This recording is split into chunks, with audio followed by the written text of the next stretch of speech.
Fabiola Sinayas picks up the story, arguing that the U.S. government has treated Haitians differently from other migrant groups since the 1970s. This includes the rejection of asylum claims, longer detentions, and making it harder for Haitians to settle down somewhere safely. Sineas cites the author of Detain and Punish, Haitian Refugees and the Rise of the World's Largest Immigration Detention System, who argues that this inhuman treatment is the result of a long-standing narrative in which Haitians are cast as criminals, unskilled, diseased, and poor. After reading the Ruiz essay, we start to understand that the images we saw in September are both the result of and evidence for the very long history of anti-Blackness in America when it comes to Haitians. Furthermore, President Biden's decision to fly Haitians back to Haiti to potentially deadly circumstances underscores the U.S.'s long-standing animus toward Black migrants, according to Sineas. In the inhumane treatment of Haitian immigrants at the border, we find two key strands coming together, both of which contain elements of anti-Blackness. Let me break it down. First, according to Sineas and Linscu, who she interviews, the Border Patrol has a racist history. It was originally formed in the 1920s as a kind of brotherhood between the KKK and the Texas Rangers. This was happening within the context of a much broader anti-immigrant era in the U.S. The Immigration Restriction Act of 1924 placed new quotas and exclusions as part of American immigration policy. The law favored immigrants from Northern and Western Europe, while those coming from the global South were restricted.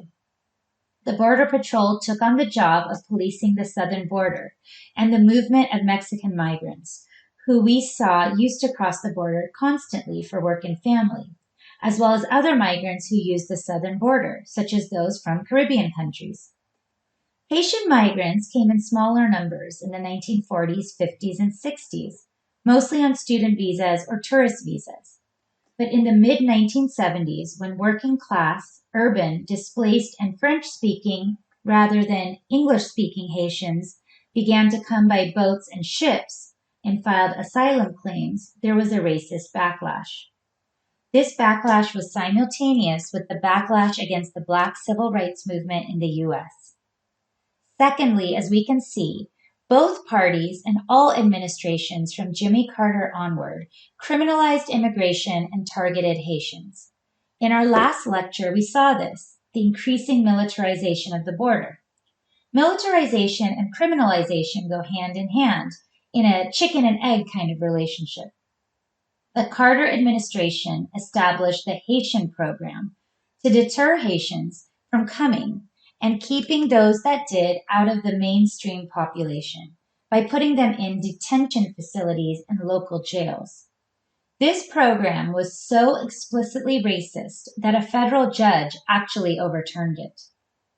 The Reagan administration introduced a new Haitian detention program in which the Coast Guard would intercept boats of asylum seekers before they could ask for asylum. Those who reached the U.S. were put into detention. The administration of George H.W. Bush actually refused to listen to asylum claims from Haitians who were fleeing after a violent coup. And when Guantanamo opened under Bush and Clinton, Haitians were some of the first detainees housed there. The Biden administration is denying asylum claims en masse by invoking something called Title 42, a Trump-era coronavirus policy that is used to expel migrants and refugees without hearings before a judge. And how is this criminalization justified? Well, for one, Haitians were targeted as disease carriers, a very common stereotype of people from what used to be called the Third World. First, it was tuberculosis and then AIDS. Of course, as we know, Haitians are no more likely to be diseased than any other people. It is purely racialized stigmatization. In addition to the demonization and criminalization, Black immigrants have routinely been left out of national conversations around immigration. The nonprofit RACES argues that 44% of families that ICE locked up in 2020 were Haitian, but the overarching image of a migrant in the US is still someone from Mexico or Central America. What happens when migrants and refugees from Haiti, Angola, the Democratic Republic of Congo, Sierra Leone, and Afro-Latin communities in Latin America, who are nearly half of the families threatened with family separation, are completely erased from the public's view? So what happens next? How can we make the case for a break from this racist legacy of demonization and criminalization of Haitian refugees and migrants? 1. Demand that the Biden administration stop using Title 42 as a way of denying asylum claims. 2. Learn about the Haitian Revolution, which was the most sweeping human rights revolution in all of human history and inspired revolutions all across the colonial world, which we have done, and fight alongside Haitians for justice today at the US-Mexico border and wherever they encounter racism and discrimination.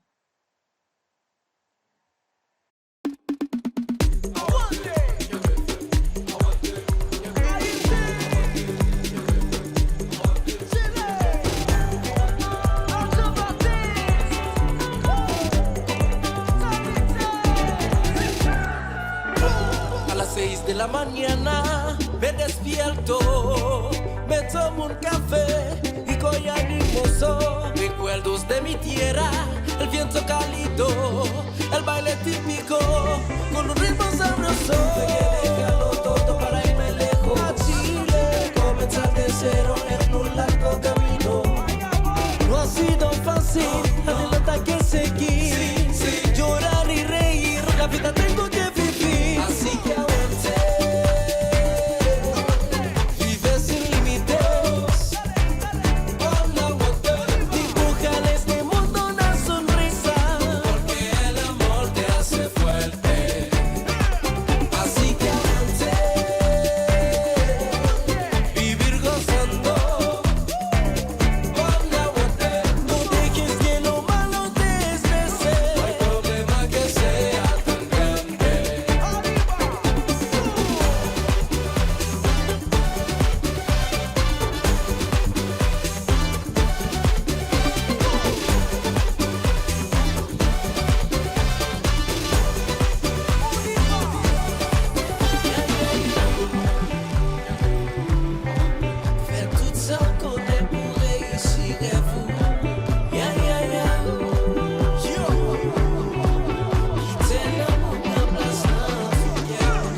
sea ilegal o cesante.